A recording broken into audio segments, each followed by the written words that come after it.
29 April 2020 नोंथांमोना बे अक्ट'आव मा जागोन बेखौ निउस आरो ससियेल मिडियानिफ्राय मिथिखाबाय जानो हागौ। सारा मुलुगनाङैनो कर'ना भाइरासनि हेंथायै सुबुंफोरा जुजिगासिनो दं। नाथाय आरोबाव जोंनि सायाव मोनसेबाव खैफोद लानानै फैबाय। खौराङा बेनोदि फैगौ 29 एप्रिलाव मोनसे ग्रह सेरेबा जोंनि बुहुमजों सौग्रावफैगोन आरो आं, नों आरो किम जं गासै सुबुङानो बुहुमनिफ्राय जोबस्रांलांगोन। ना बे बुहुमाव मानसिफोर थाबावगोन ना एलियेन्सफोरखौ नागिरग्रा साइन्टिस्टफोर थाबावगोन, गासैबो जोबस्रांलांगोन। थारैनो बे बाथ्राया सैथोमार ना? मा बे बुहुमा एसेबां थाबैनो जोबस्रांलांगोन नामा? मा जों एसेबां थाबैनो थैलांगोन नामा? नों बे सोंनायनि फिननायखौ मिथिनोब्ला बे भिडिअखौ जोबजासिम नायलां।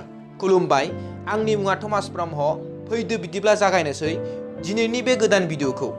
29 एप्रिल 2020 बे अक्ट'आव मोनसे ग्रह सेरेबा बुहुमनि फारसे फैगोन आरो बुंदों बे ग्रह सेरेबा बुहुमजों सौग्रावगोन।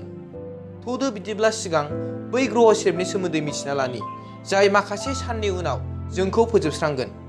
बे ग्रह सेरेबनि मुङानो जाबाय 1998 OR2 आरो बियो मंगल ग्रह आरो बृहस्पति ग्रहनि गेजेराव थानाय ग्रह सेरेबफोरनि गिदिंखन लामानिफ्राय फैनाय।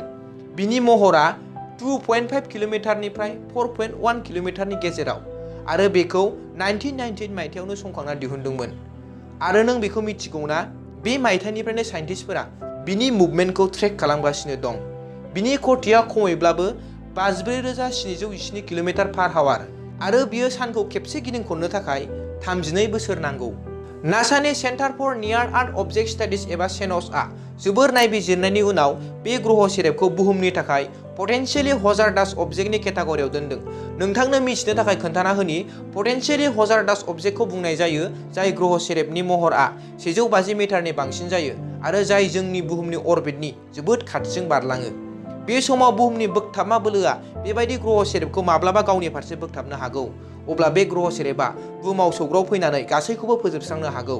आरो ग्रह सेरेब 1998 OR2 आबो पटेन्शियेलि हजार्डास अबजेक्टआव गोग्लैयो आरो फैगौ एप्रिल दानाव बियो बुहुमनि खाथिजों बारलांगोन। जानो हागौ बेबो बुहुमजों सौग्रावगोन आरो बे ग्रहआ बुहुमाव गोग्लैनांगौब्ला गासै बुहुमनि खावसे सुबुंखौनो फोजोबस्रांगोन। नाथाय आङो नोंथांनो क्लियारै खोन्थाना होनि, बेबायदि मोनसेबो जानाय नङा। आरो नोंथाङा बेबायदि ग्रह सेरेबनिफ्राय बारग'नो सानदोंब्ला बिनि सोमोन्दै फोसावनाय निउस चेनेल नायनायखौ बन्द' खालाम।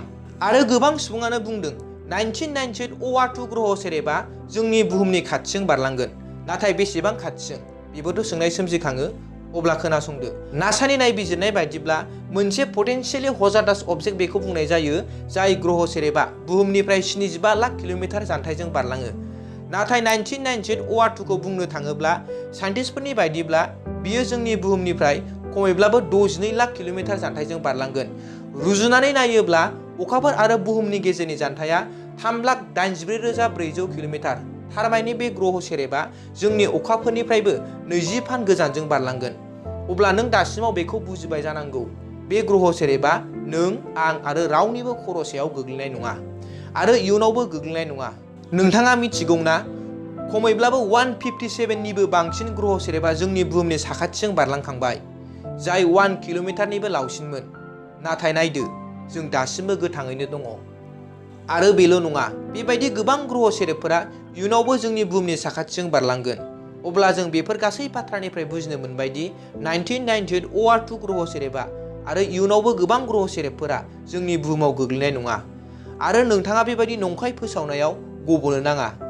आरो नोंथांनो मोजां खौरां खोन्थानो, जेब्ला बियो बुहुमनि साखाथिजों बारलांगोन अब्ला बिनि जोंब्लावनाय सोरांखौ नर्मेल टेलिस्क'पनि हेफाजाबैबो नुनो मोनगोन।